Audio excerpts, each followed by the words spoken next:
that does everything, but mostly AI for more than 8 years now, I'd say.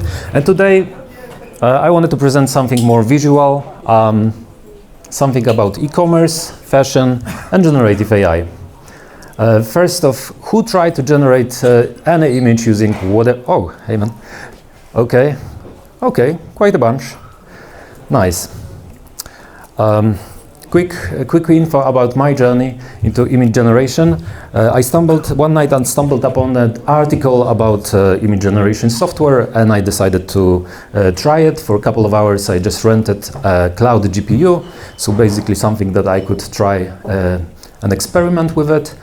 And I managed to generate some pictures, and by the dawn I was able to fine-tune a model that was somewhat able to generating my face, and I will present the results. I must only say that that was October 2022. It was a couple weeks after the technology was released. So spoiler alert, this is far from optimal. But by the morning I decided, all right, I want to build a product around it. And together with my friend we did. So from the testing phase into small side project, within a month we did a AI avatar generator. So there were plenty of it at some point, but we started quite in a fresh times, and it was pretty simple, where users could just upload 10 to 20 of their selfies and get 100 plus avatars generated. And here are some of the results. The photo on the left is an input, one of the inputs, and photos on the right. Oh, it's quite cut. And here's another example, and another example. And fun fact, all three subjects are sitting there, so it's funny for me. Okay, this work, for me, it was a rabbit hole into image generation. From there, I get into Tooploox, where I'm combining some of experience, but one of the experience is working in e-commerce, and also for Italian market, so fashion related. And I want to briefly talk through challenges that current processes in fashion retail has. We as humans like to see products like fashion garments on other humans, not on mannequins, not on a white background, but on other humans. And to have to have that, we need the photo shoots, right? And this takes time and money. When the garment is leaving the factory, it needs to be sent to some place, like for a collection to be presented on models. There need to be a model agency working with the brand or a shop. Then having a makeup artist, photographer, lighting, and all that. And especially if you want to have a photo of a collection in different locations, like actual on a globe. Obviously there are plenty of tricks to shoot on a green background, but it's not always a case. What else? After a photo is done, it needs to be edited manually. It takes from a couple of minutes up to hours. And yeah, those two things are quite simple, let's say, in like how to understand them. How GenAI can address them. It's just faster and cheaper. Okay, when I talk about generative AI, what I mean exactly? I mean a stable diffusion. Obviously there are a couple of different models, but let's focus on that, because that one was released October 2022, and it's open source model, which allows us to work in a latent space, not in a pixel space, which basically means that we can run it on consumer computers. So we can install it on our even laptops, and within reasonable amount of time generate some pictures. This is the underlying architecture, but let's just skip it. How does it work basically? It's a text to image model. So we just write what we want, put it in a black box, and we get images that should be connected to what we input. All right, how to use it? Developers just write code. There are plenty of libraries from Hugging Face mostly that will make the process quite simple. If you're a not tech person, you can just use a ready tool like Runway ML or Replicate or Leonardo AI or something. And also there is a graphical user interface like Automatic 1111, quite specific name, but it is what it is, or Comfy UI. And today for the prototyping, we'll be focusing on Comfy. Comfy UI is another open source library that we can install, and using that we can work with Stable Diffusion. And basically it works like that. When we load Comfy UI for the first time, this is what we see. So here are some rectangles, which we called nodes. There are plenty of nodes. We can write our own nodes, and there's a very vivid community that creates different ones. And a node is doing like a class or like a function. It does something with Stable Diffusion or text processing. Just to briefly explain, this is a very basic one. This is a default one when we load Comfy UI. The node on the left is doing the most important thing, I'd say. Like first initial thing is to load the model, the unit model underlying our architecture, which we can choose from. There are plenty of models. Like the basic model released in October 2022 was Stable Diffusion 1.5. And that presented the ugly results where I presented my face. But there are so many new models, it's like 18 months later, and some of them are pretty amazing. But we choose the model for the concrete reason that we want. When we have this, we pump it. It's like a heart in this whole process. We pump it further to the K-sampler, but before K-sampler we have something that is called text encode. And it's going, there are connections between the nodes. This is going into positive, and here's another one into negative, which means that what we write here is this is what we want on a picture, and this is what we don't want to see on the picture. Let's leave it, this node. And K-sampler is like a brain of the whole operation, having a model, having a positive prompt, negative prompt, and noise generated from this. It enables us to generate some picture. And here's a very quick demo how it works. I hit generate a couple of times.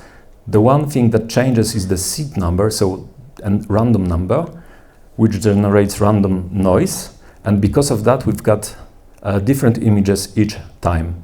So even if we didn't change anything here, nor here, nor here, we've got different images.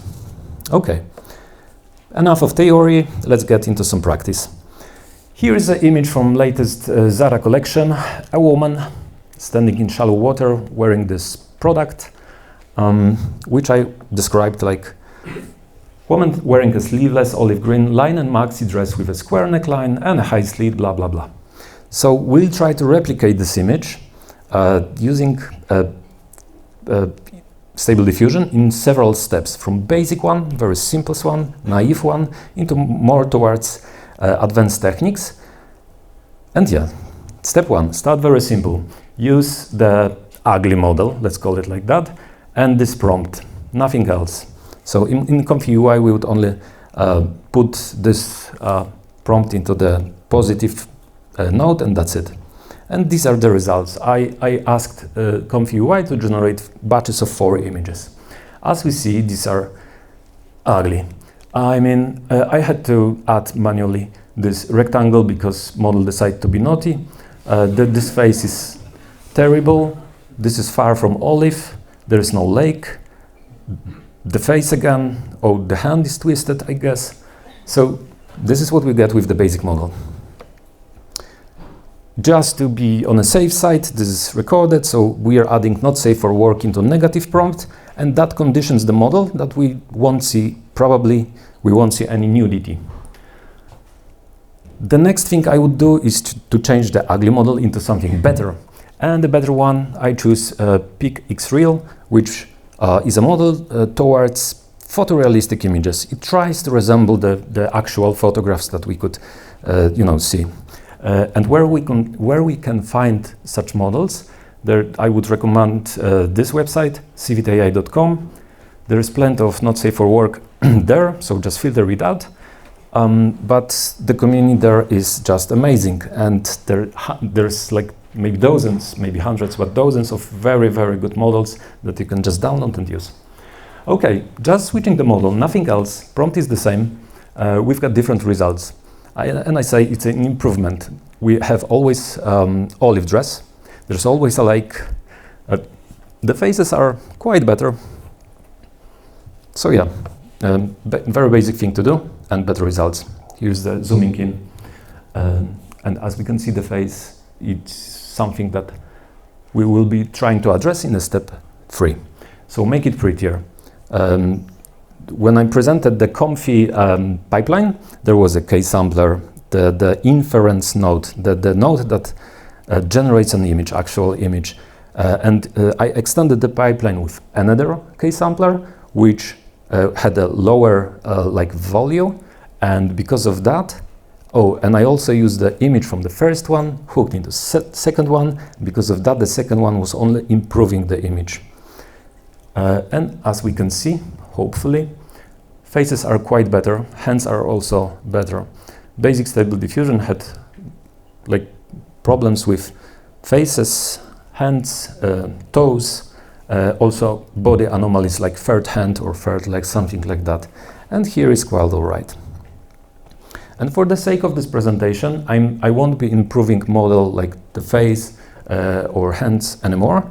We say, all right, this is fine enough. Let's move into the product, because from Zara collection we wanted to have this exact dress, and for now how we control the model is only by describing it, right? So it's very hard to describe something in such a detail that you would buy it, right? You need to see it. So to compare current results with the original dress, right? Far from it. So I'm extending a pipeline. I said that Stable Diffusion is text to image, but it's also image to image. And by using some IP adapters, maybe it doesn't matter on this presentation, I'm just extending the pipeline by adding this product photo to the pipeline. And these are the results that we get. I guess it's much more alike. This is still not perfect. For example, here we have a cutoff on this length, and here is a very short one. Here is in the center instead of a side. But overall, it looks quite all right. And still we could improve it to get the exact product resemblance, or to use totally different technique, not basing on one product photo, but for a couple of product photos, and having a couple product photos, you could create a model with this product, but it's much more advanced. What else can we control using Stable Diffusion? So for now we use only text, then photo of the product, and now let's try to recreate the pose. I extended the pipeline again, and asked the model to use the control net to try to guess the pose of this model, and this is what we get. It found face, like eyes, nose, mouth, and tried to have correct bones and joints. To be fair, this is very hard pose for the model, because right arm is hidden, left hand is hidden, and also right leg is barely visible, and model guessed right like this. Okay, let's leave it, why not? And here are the results. So it's still not perfect. Here model decided to put the hand into the pocket. All right, but these things happen. Within traditional photo shoots, if you want to have a model on an island versus then in Wrocław, that's quite a task. Here is not. Here in the positive prompt, we just change. There was shallow waters or something like that, and right now I just switch it for Wrocław in the background, and here are the results. And yeah, this is not Wrocław, definitely. I mean, it resembles Wrocław to some point. This is how our model, using the conditioning that we used, thinks about Wrocław, and this is what is presented. This is more like a Venice here, right, with this water, but still, we could have like 100% match of a Wrocław street if you want. But if we don't need exact location, we can use just prompt engineering, like big word for this, but just to switch the prompt, and we can get so many different locations. And this was the last step of the of our pipeline, but to have really something that we could use on a production, we would improve so many things. But also we can control so many things.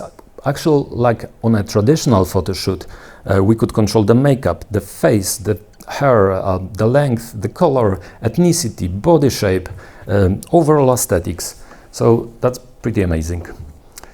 But from time to time, we have a customer that needs something more. When customers come to us with such problems, we basically divide them into two parts. One is the process. They want to incorporate the process that there is a human in the loop. So someone will, I don't know, maybe use an API that we expose, or just some interface, graphical interface, and someone will sit there and provide some product photos, some description, and generates a photo and eyeballing. If it's okay, all right. If it's not, trash it. But the other part of customers is the one that needs 100% fully automatic process. And this is something that is far more advanced. And for such customers, we presented custom tailored solutions. Tooploox has a very solid R&D team, science team, machine learning and all that. And we created minding that was more than a year ago. So, for example, brand presence. When Stable Diffusion 1.5 generates a text or a logotype, it might be distorted. Like 99% of time, it will be distorted. And Nike could not allow such thing. I mean, here is good, but just a tiny distortion, and that means that there is a heavy lawsuit, probably. So we had to find any branding visible on a photos. Here, hand distortion. Here, face distortion. And models now are so much better, but if you want a fully automated process, then such classificators are needed. Another example is instead of trashing the photo with the brand, we can just detect it, and then inpaint it. So that means that we take like a rectangle bounding box around this part, and we use a special technique called inpainting, which means that we only paint part of the image and we remove the logotype.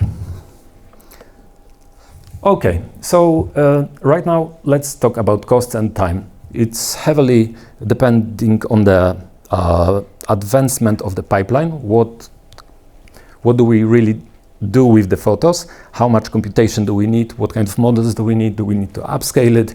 Do we need to segment something automatically and all that? And GPU dependent. We mostly work on GCP or AWS, but these are the prices and the inference time for a photo that we mostly work within. So from 1 up to 5 cents, and from 30 seconds to 3 minutes. So comparing, when a business comes to us and having a photo shoot is like a couple $1,000s starting for a small collection, and we can build a pipeline for them and expose an API that they can use whenever they want. They can generate like 10,000 photos maybe during the night with so many different settings, models and all that. So that's pretty, from business perspective, is pretty good to switch the process. I repeatedly said that we can improve, but I wanted to present few. I cannot present what we exactly do, but wanted to showcase a few details, like few examples of work from Stable Diffusion, just to have the showcase. Here I wouldn't tell if it's a photo of or it's a generated image. And there's plenty of that. There we can try to create a model or use an existing one to have an illustration for the book, to have a comic book illustration, to have a photorealistic stuff, to have some idea, some topic, some aesthetic, some subject, and all that. And that's pretty amazing. How about the future? 100% sure artificial models, like actual models with careers, consistent face with their TikToks, Instagrams, all socials, and we know how social works. This works with video. For now, current state is that we can use video, but usually for a couple of seconds, and there's plenty of distortions, but it's moving pretty quick. We're not on a linear scale, we're on an exponential one. So within a couple of months, maybe faster, we'll see some improvements. Even like 3 or 4 hours ago, Stable Diffusion free weights were released. So I'm just amazed what can it do, because Stable Diffusion free will able to generate text without any distortion, so that doesn't matter. Definitely virtual try-ons, which means that we will upload our selfie and we'll get fashion clothing on ourselves, which might be helpful for us or not, we will see. And definitely personalized stylists. So even now we can make a photo of our wardrobe. Machine learning models can learn our trends from our different purchases, combining it with a season, with what we like, with thousands of different variables. We will get such amazing results that are currently undoable. All right. If anyone wants to get in touch, here's the email or a website, and Q&A time. Are there any questions? Thank you.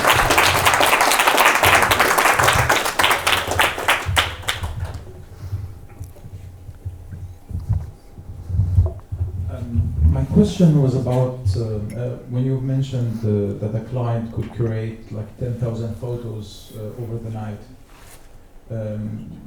I mean, if the photo is costing, let's say $1 then yeah, I think some clients might not have a problem with this. But then they have another problem: is that who's gonna pick the best of these? Let's say, for example, they are creating a lot of them, and then they will have to do this manually, or there could be some other help, some other automated help from some other model that could, for example, try to evaluate the quality of the photo, or is there something like this?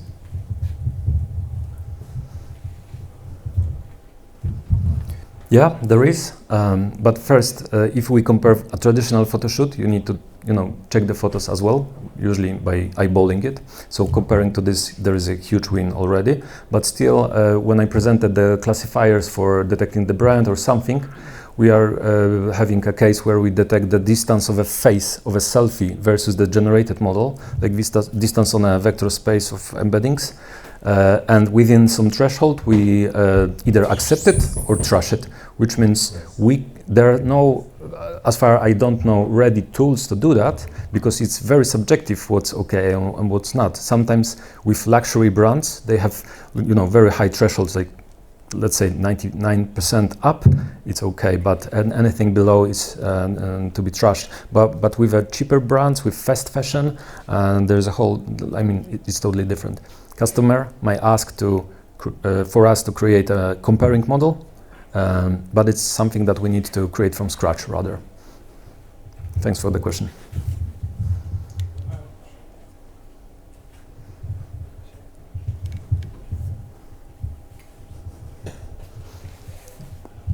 Hello, Marek. Thank you for the presentation. You can see me, yes? Yep. Actually, fashion is very, very close to me from a pretty long time. And I'm always looking at actually what I have observed, especially like you do with the AI stuff. When it is plain, like on a dress which you have given the example, it works fine because it's a plain color and like you can see the details. But the problem happens when there's a pattern on the fabric. Or, say for example, like I have tried a Nike shoe on a model, and the Nike swoosh was distorted. I mean, you can do like 10,000 times, 5,000 times, but logically, from a business point of view, as a designer, when you do generate these images, you don't get what you want because it is not sellable. So for example, if a customer wants to buy this thing, and every designer wants the product to look very, very accurate because that's what people are buying, and especially when it comes to the patterns, or like say any cuts, or like pockets, details, I think that's where this thing is lacking. But yes, when we see the fantasy kind of photographs, they are absolutely brilliant. But I haven't seen anywhere, or maybe you can share some example if you have, where some real brand, even a small brand, they are using this tech to sell the product, not to like create the photographs. So any example would be really, really helpful. Thank you. Thank you. I don't have example of a small brand, but as Tooploox we are creating solutions for eBay, and they have this, like one of the projects that we help them run is like on a production for a couple of months. So we already ate the teeth on the things that you are saying. This method that I presented is IP adapter, is using an input from one photo, so it's very challenging for the model to have the exact details. But having like 10 photos of the product from different perspectives, or at least 5, which we can later extrapolate by zooming, rotating, and all that, we are able to create a model for a particular product, and we can display it with different, angles, with so much higher details.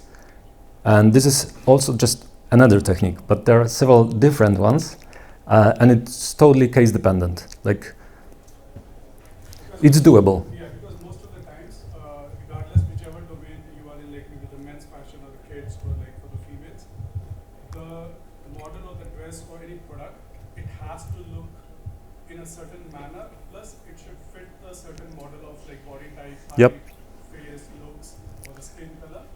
And I think that's where the things happen, and then you have to repeat the inference to generate the image, and that's where like, oh my god, I have spent that much of time, it's worth to like pay like $5 or $10, get a proper photo shoot. And then, but there's another thing I will talk to you later after this. 100%, right. Cool. I was curious about whether with the current technology there is a problem for some customers where the output is not original enough for them, or it's enough to have an original input to have an original output. If the output is too uniform because it's learning from what's already there, I wonder if there are already some signs of need for differentiation from some brands, where somebody is already saying, no, this is too uniform, we want to stand out more, and the current models are not able to do that. If I get this correctly, we don't have this problem. I mean, here what we presented was very basic models.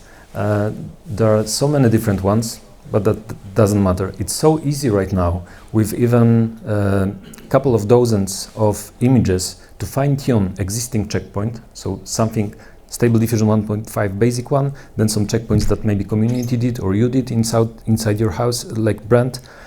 Or if you're a photographer, you want to have a specific style, you can fine-tune a base model with your photos, and then next images that you generate will have your style. But it's there, it's very, reachable. Last question, and then we will do the networking. So first of all, thanks for the presentation. I have got a question about the evaluation of the results. I mean, whether there is any automatic methods, any automatic metric to check the similarity of what the customer expects in terms of how good the product is reflected by the images that you have generated, or is it just the manual work? the few classifiers that I presented were for different things. These were for detecting anomalies, because that was like so many months ago. Right now, customers ask exactly what you asked. So we still don't have it, because there is nothing ready on the market. But definitely we want to create something, which is very hard, because just imagine, you can count the distance in a vector space, yeah, why not? But just if we have one product, just imagine that there was some wind and I don't know, the fabric is twisted or something, and the calculation, you need to set some threshold when it's okay, when it's not. If you're below the threshold, I mean, you can be very easily deceived what's correct and what's not. So it's quite a hard problem to tackle. That's why it's taking so much time for us. But with current solutions, customers either accept as it is by checking, I don't know, 1,000 images. They say, okay, mostly all right, and we accept that it might be some discrepancy with the product versus generated photo, or they hire someone. So human in the loop at the end and checks, like eyeballing it and decides subjectively. Thank you very much. Okay.